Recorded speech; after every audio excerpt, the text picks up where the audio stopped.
Hello everyone, and thank you for joining. We will begin shortly.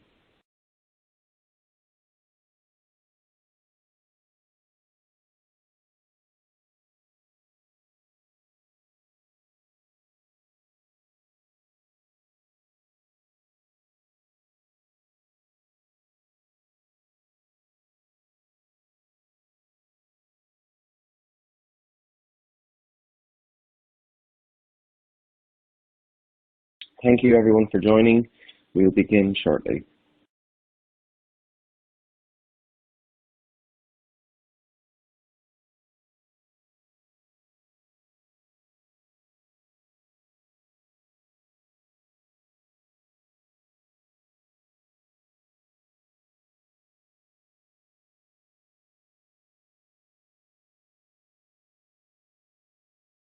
Hello everyone, and thank you for joining Verifi's webinar, Using Automation to Ease Post-Holiday Operations. Today's session is presented by Lisa Poulter-Tennant, our SVP for Global Client Relations here at Verifi. We will hold a Q&A session at the end of the webinar, but please do add your questions to the module on the right of your screen, and we will get to them at the end. So over to you, Lisa. Thank you so much, Peter, and hello everyone. Thank you for joining me today. As Peter mentioned, my name is Lisa Poulter-Tennant, and I lead the Global Client Relations teams at Verifi, encompassing relationship management support for our seller, reseller, and issuer partners. I've been with Verifi for just over 7 years and in the industry for more than 20, and I've had the honor of holding a variety of roles across the seller community, the acquiring community, and now through the third-party service provider parties with Verifi. So here we are post-holiday season. Decorations are down, celebrations have passed. Many of us are still managing through the after effects that extend beyond the impact to our waistlines that come from over-holiday indulgence. The holidays can bring really unique operational challenges to your business that impact your teams and also impact your client experience, and not always in a positive way. We'll spend the next 30 minutes or so diving into some common risks, recent trends, and also solutions that will equip you to manage those disputes seamlessly any time of the year.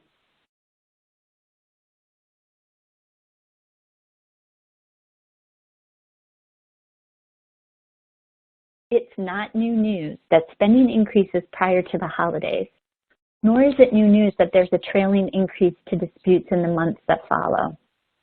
Even so, I think the events of the past several years have had a really direct impact on our spending, and especially in those card-not-present scenarios. And we're seeing those impacts extend to dispute activity as well. Visa noted a 32% increase in card-not-present sales in the months leading up to December of this past year. And post-holiday dispute volumes have tracked similar growth in recent prior years, with month-over-month dispute volumes growing as much as 29%.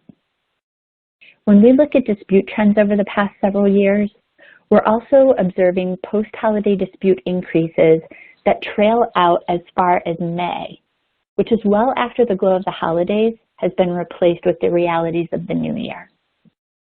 One piece I want to call attention to here is our comparison years, and you're going to hear me talk about those, which are specifically 2019 comparing to 2021. With the start of the pandemic in spring of 2020, spending behaviors were thrown into utter chaos, and dispute activity right along with that. We saw trends take really unique and sharp turns from what we had seen in prior years. And so as you hear me talking about these trends over the course of the presentation, I'm referring specifically to 2019 and 2021, which were more equitably comparable years. We'll further explore the trends that we've seen and the details behind those as we go through the presentation.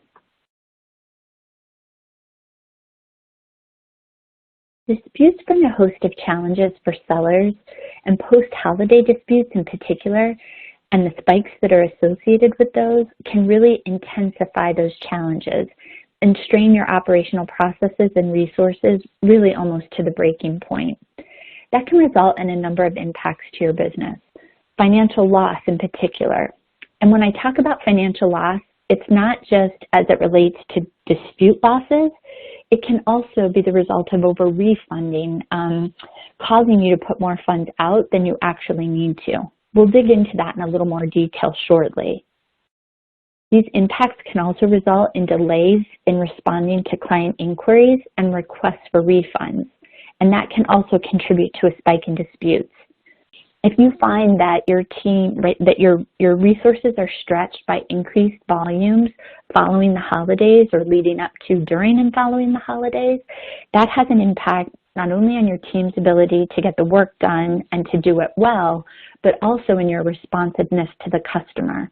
And if responses are slowed to the customer and that creates frustration for them, it's impacting future sales for you, and it may result in them going directly to their issuer to dispute versus trying to work with you to resolve their inquiry or concern.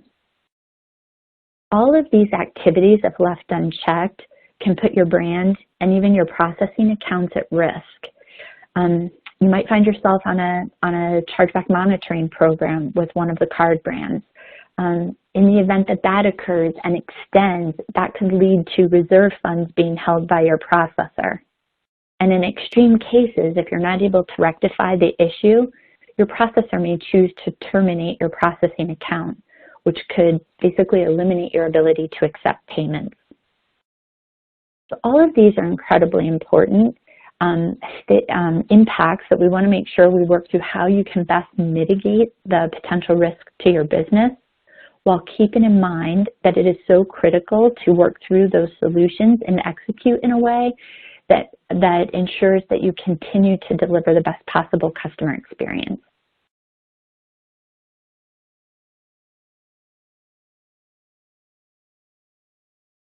There are a host of reasons we see increased consumer disputes post-holiday, and most of those fall into the first-party misuse category.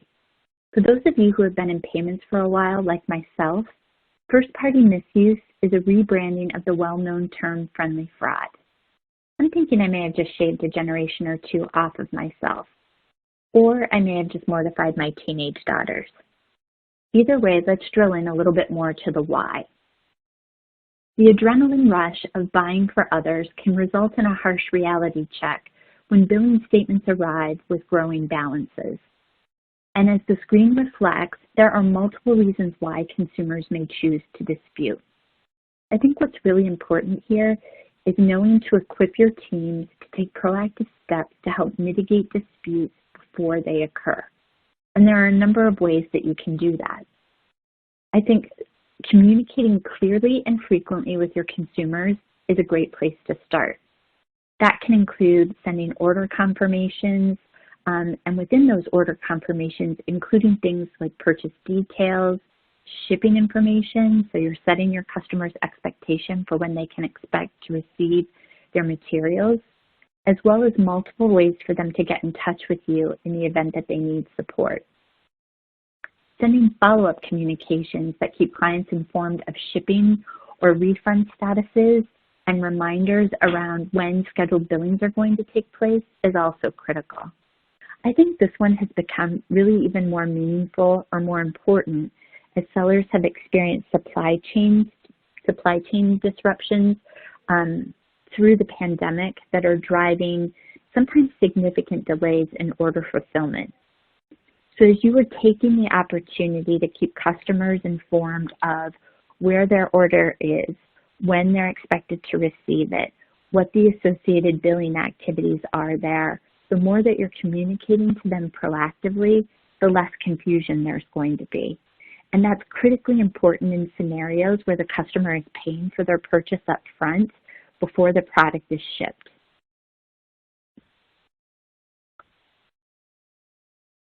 The more often and more effective you are in your communication, the more successful you're going to be at delivering your customer experience as well. And driving a positive customer experience is really going to help you mitigate disputes. There are additional ways that you can also help improve that visibility and transparency to your consumers. Providing consumers with easy access to their order details can also help avoid confusion and reduce disputes. You can improve your customer's ability to self-serve to that level of detail and eliminate confusion over purchase activity using Order Insight with Verifi. Order Insight is a tool that extends detailed purchase information to consumers and to issuers in real time, and it enables both those parties to more easily recognize and validate sale transactions. You can empower your consumers to self-serve, and it's going to reduce inquiries to your support teams. That can also help you post-holiday with managing staffing levels and not having to increase staff to meet holiday peak volumes. A single integration connects you with a global network of more than 99% of Visa issuers, as well as an expanding portfolio of non-Visa issuing partners as well. And it's easier than ever for consumers to access purchase activity through their issuer's digital channels. Think about how often on a daily basis you as a consumer log into various banking apps to check your spend, or maybe to check spend from a family member who's using a shared account with you. Through Order Insight and extending your order details, you can make it easier for a consumer while in their mobile banking app to drill a layer deeper to see information that helps them answer questions they may have around a purchase that they see hit their statement. And in doing so, it can reduce the operational lift and expense for you to support what might have otherwise been a question or an inquiry into your call center. Extending transaction visibility to your consumers through Order Insight is really going to help you reduce traffic to your support team and cut your operational costs. Remember, the more informed your consumer is, the less risk you have for dispute.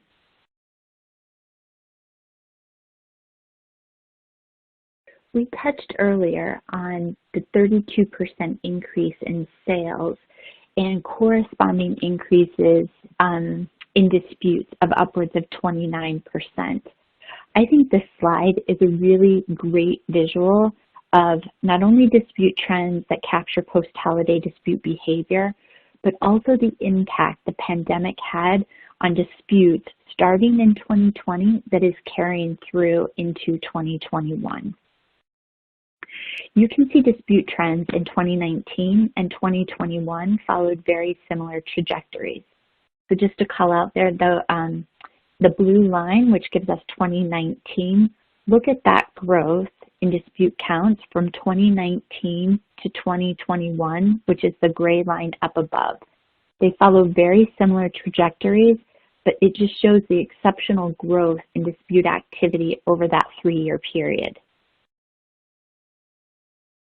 You see a post-holiday spike in January, which falls true with both years, followed by a brief dip in February, which is generally associated with that shorter month with fewer business days.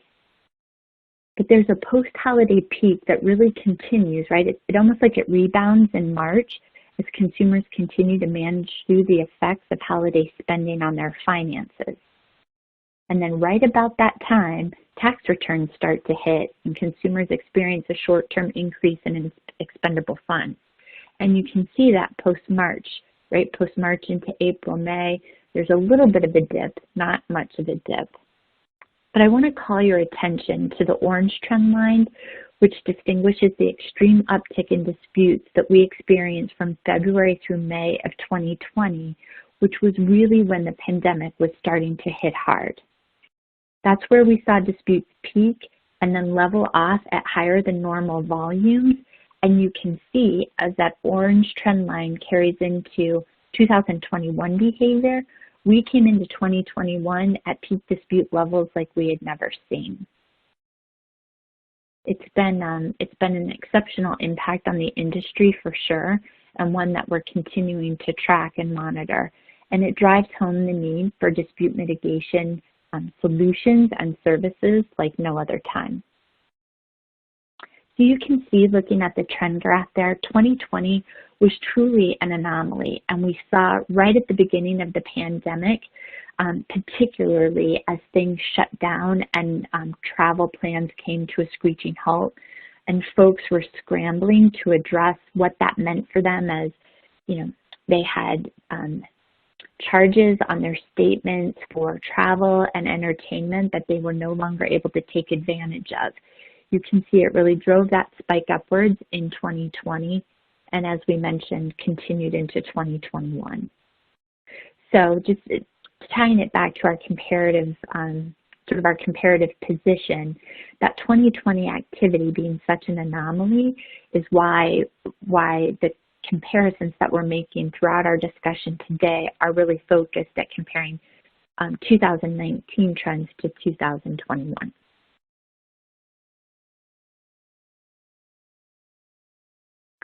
As we've talked about, the pandemic triggered numerous challenges for sellers and also for consumers.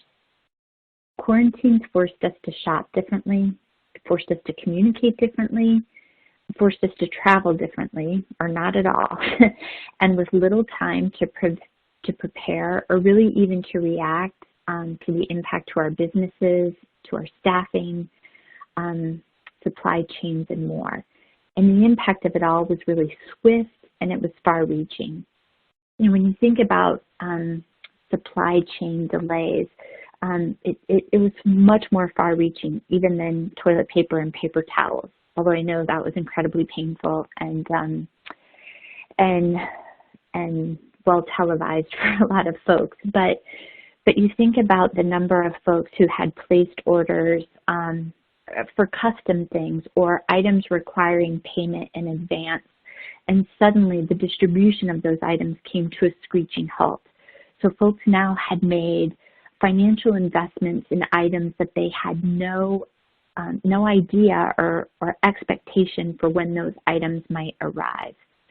When you think about the pandemic and how it impacted staffing, folks' ability to be able to fulfill not just items that had to be shipped, but even food delivery or food orders. And I'm sure you guys remember that from the feeling when you walk into the grocery store and literally the shelves are bare. And so you're thinking, how do I get the things that I need to make my way through this?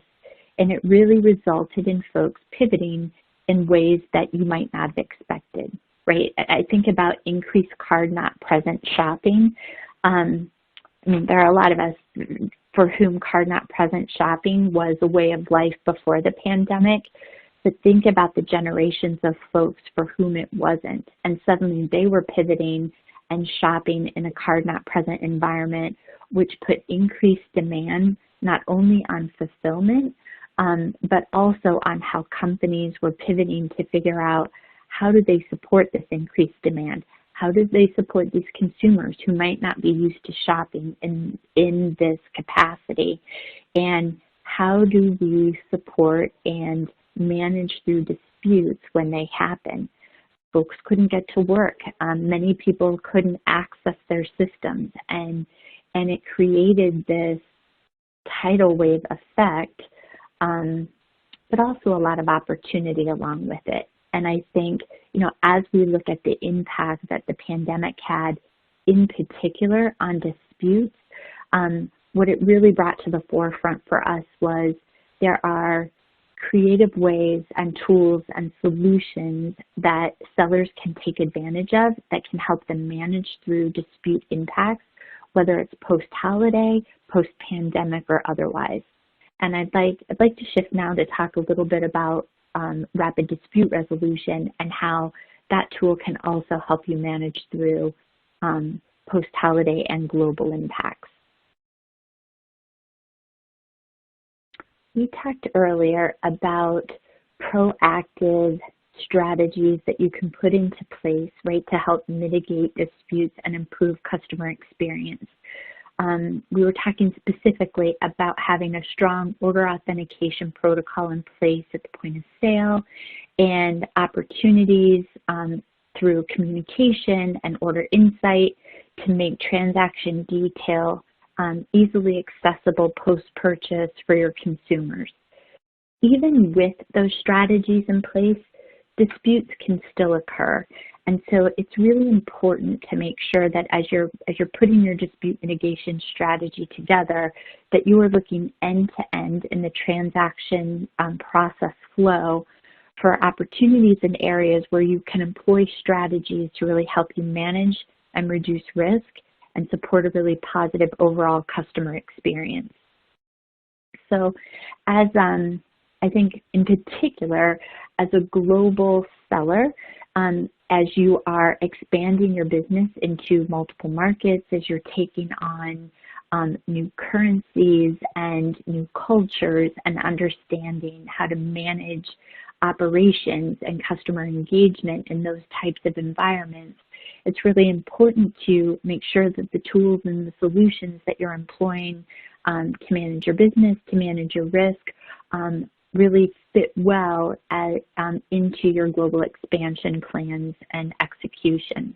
And it's important to look at kind of those key elements to your business, and in particular to maybe transactions that might present the highest risk for you, and making sure that you find solutions that blend seamlessly into using those critical components to help you manage your risk. Through Verifi's Resolve product suite, and particularly with rapid dispute resolution, we can help ensure that end-to-end dispute mitigation strategy and position you to resolve pre-disputes through a proactive refund before transactions become an actual chargeback. And with rapid dispute resolution, we'd achieve expanded coverage at this point up to 83% of global visa disputes. So that is worldwide, 83% coverage. And that comes with automated decisioning, which is based on rules that you define as part of the enablement process. You have the flexibility, you have the control to decide how you want to configure rules based on geographical region, based on product, based on price point. There's a lot of flexibility that can help you pivot and customize to your unique business needs. As of January, we've achieved a 97% coverage of visa disputes in North America through RDR. So we are almost at 100% coverage there, giving you the ability, right, again, back to that 83% worldwide, opportunity to automate dispute resolution through rapid dispute resolution. This opportunity, right, coupled with the ability to set robust rules, really empowers you to flexibly and effectively resolve pre-disputes before they become chargebacks. Not only is that going to help you reduce your chargeback ratios, but it is also positioning you to significantly improve your customer experience, consumer satisfaction, and ultimately retention.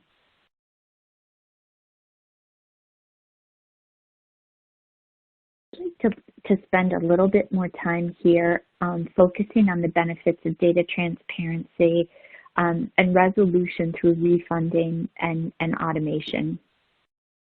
We spoke earlier about order insight and the advantages that come with extending transparency on transaction details to issuers and to your consumers directly. You can reduce that post-sale confusion by providing compelling evidence right in the pre-dispute stage and really taking proactive steps to help prevent disputes from occurring.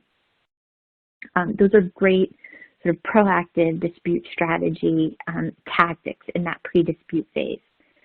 Enabling RDR equips you to mitigate disputes through that purposeful refund. And that's also happening in the pre-dispute phase. So at stage, it's happening right before that dispute becomes an actual chargeback. And what I love about RDR is, one, the automation, right, element that comes with it. So it is resolving a dispute or pre-dispute in real time, and that's based on rules that you configure. So it's giving you the flexibility to decide which transactions you want to be resolved via refund, and when you may choose to allow a dispute to continue. That flexibility is giving you the control to customize what your pre-dispute strategy looks like, and that's based on your own unique business needs and business attributes. And along with that flexibility comes the options to modify those rules as things change within your business, right? We see that post-holiday. We saw it with the pandemic. Things can literally change on a dime. Impacts to your staffing, impacts to the way consumers are shopping. And you may need to choose to redirect resources, maybe away from disputes to another piece of your business. Using RDR to help manage through that pre-dispute resolution allows you to set rules that can trigger and flow based on fluctuations to your business, in the market, etc. So there's a lot of really good flexibility there that enables it to flow, but also to grow with you as your business scales and expands. We talked about the flexibility of the rules. The rules are robust, but they don't need to be overwhelming, right? I would say probably the most common rule attributes that we see sellers use are either dollar amount or dispute reason code or a combination of the two. You know, maybe they want to resolve items under $25 for fraud reason codes with a refund, and maybe anything over that they want to spend some time taking a look at. It is, you know, as we work with sellers on enablement of RDR, the Verifi team works very closely with partners to understand their business model, understand their product line or product lines, understanding what they're looking to accomplish and how they engage with their customer, and then working closely with them to make sure that we set rules that are configured to achieve their business objectives and goals and their customer experience objectives and goals. And as I mentioned earlier, right, they don't have to be complicated. If we use as an example sort of post-holiday dispute volumes, you know, post-holiday dispute volumes can increase, and sellers may choose to make changes to their rules for the, say, January through March timeframe to auto-resolve more transactions through refunds and then taper that back as volume goes down, and they want to have their staff look at more transactions. I think the critical thing to remember here is there's flexibility, and there's also support and partners at Verifi here to work with you to make sure that we hit that right balance for your business. To share a little more context there, just around the rules and the flexibility. You can set rules based on product or subscription types. You can set one group of rules for single payment transactions and another group of rules for subscription transactions. We talked about dollar amount, dispute reason code. There are a lot of options, and we are here to help you figure out what makes the most sense for your business. But know, too, the rules don't have to be complicated. The vast majority of our clients base their RDR decisions on a single element. And the majority of our clients are also choosing to resolve via refund as an alternative to letting things go through to dispute. But those are absolutely things we can work through and partner with you on to find the best balance for your business.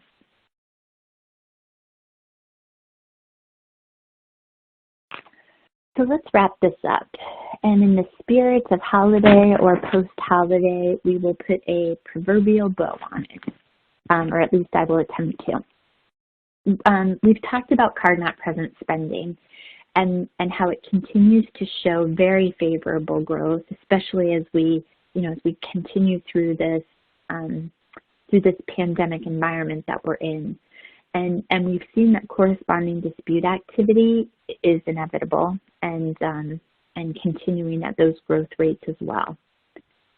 Now more than ever, having a dispute mitigation strategy in place that's going to optimize tools, not at just one point in that journey, but from an end-to-end perspective in your transaction flow is really going to be critical to helping you not only deliver exceptional customer experience, but also in effectively reducing the lift and the strain on your operational teams, not only during peak volume periods like post-holiday, but also when unexpected peak periods occur through things like the pandemic or global impacts that are unexpected.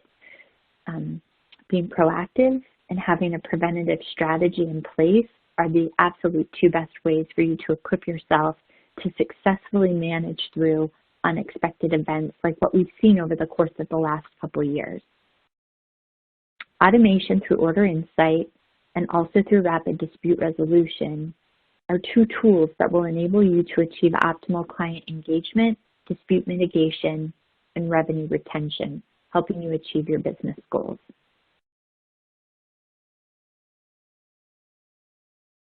I want to thank you all so much for your time today. It's been a real pleasure to talk through learnings and opportunities around how we can work together to really manage your pre-dispute strategies and mitigation while really keeping the customer experience at the forefront of your delivery and your operations. So thank you again for your time, and I'm going to hand the controls back to Peter now for Q&A. Thank you.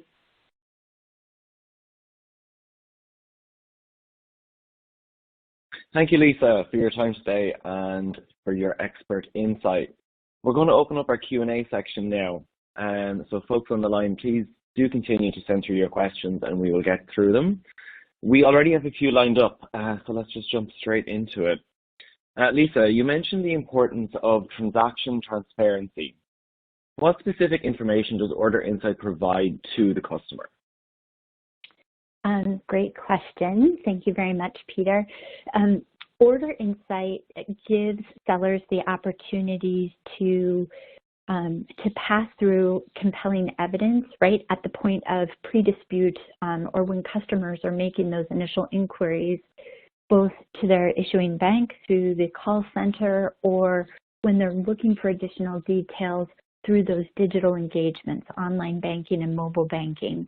So what Verifi recommends and what we support with Order Insight is passing information associated with the transaction, like consumer name, the address that's associated with the order, whether that if there are separate billing and shipping addresses, it's important to provide both of those pieces of information, telephone number, email address.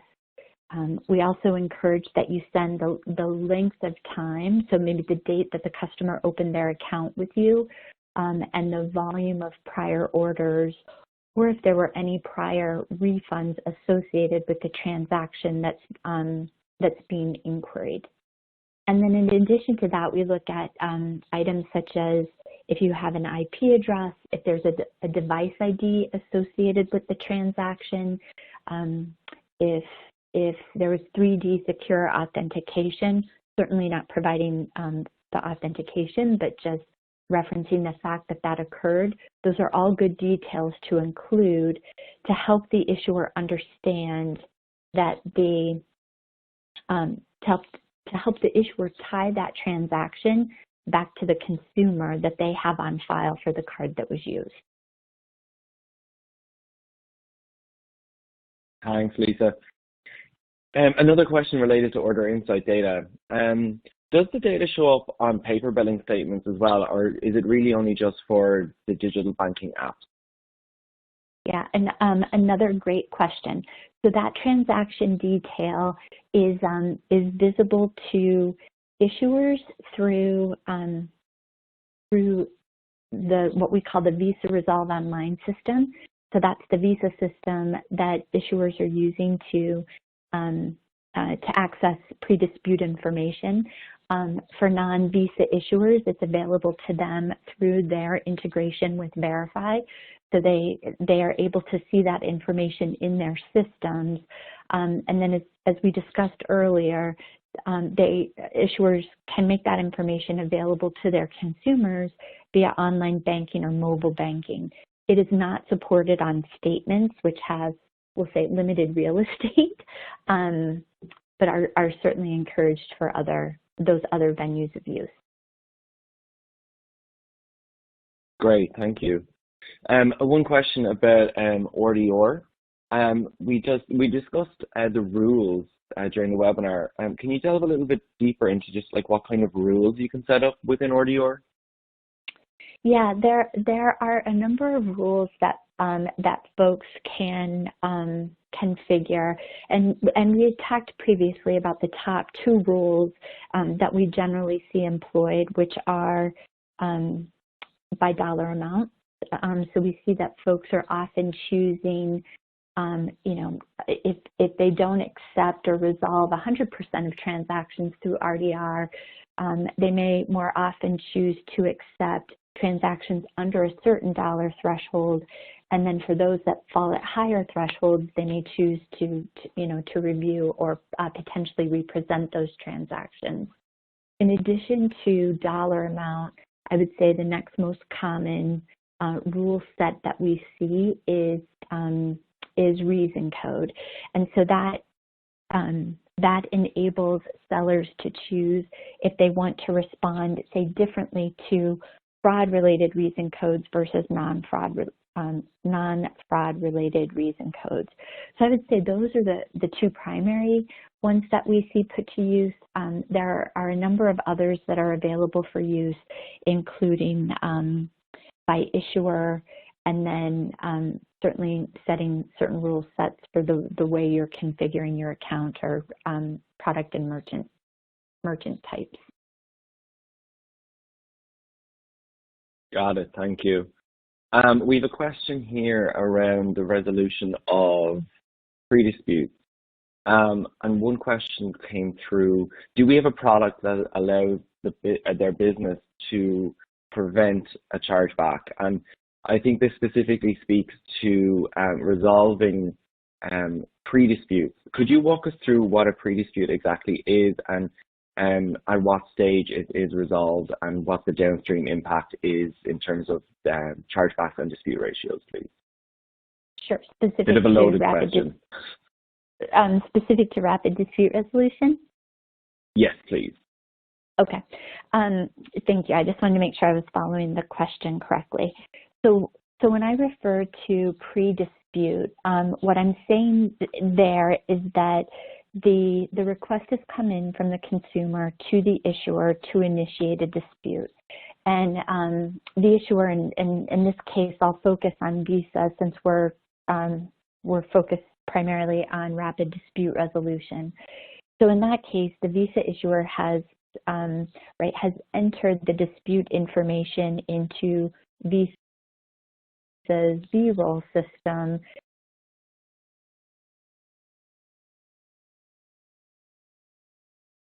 and it is proceeding down the path of dispute. The reason we call it pre-dispute is because it has not yet hit, right? It has not yet passed through the Visa system to the acquirer, where the acquirer then presents it to the seller or the merchant as a dispute or a chargeback. While it's still making its initial path through the Visa issuer integration or process flow, will say, it's still considered pre-dispute. And it's at that point that RDR has the potential to come in and resolve the transaction before it officially becomes that dispute or chargeback. So as the issuer is initiating that transaction into the Visa system, Verifi's integration with Visa checks to see, is that particular transaction eligible for RDR? Meaning, is the seller enrolled in RDR? And if the seller is enrolled in RDR, does that transaction fit the criteria based on the seller's rules that it can be resolved or accepted through RDR via the credit back to the consumer? If it does, then that transaction is tagged as an accepted RDR transaction. The funds are still debited from the seller and given back to the merchant. I'm sorry, they're debited from the seller and given back to the consumer, but the dispute is avoided, and so the transaction is tagged as a result, right? Resolved pre-dispute, and it's not included in the seller's counts for chargebacks or in their chargeback ratio calculations. Did I hit everything you were looking for there? You were spot on, Lisa. Thank you so much. Of course. We've gotten through all of the questions that came in from folks. So if you do have a last minute question, please send it in. But Lisa, I just want to thank you very much for your time today, and also thank everybody who has joined our webinar. I hope you are enjoying Verifi's series of webinars. To learn more about how automation can make an impact on your business, please contact info@verifi.com. We'd be more than happy to help you. Everyone will receive a link to rewatch this webinar, and we will be making the recording available on our Verifi website over the next few days. And I think it's time to close it out. So thank you everybody for joining. Thank you, Lisa, for your time again, and I hope everyone has a great day. Have a great day.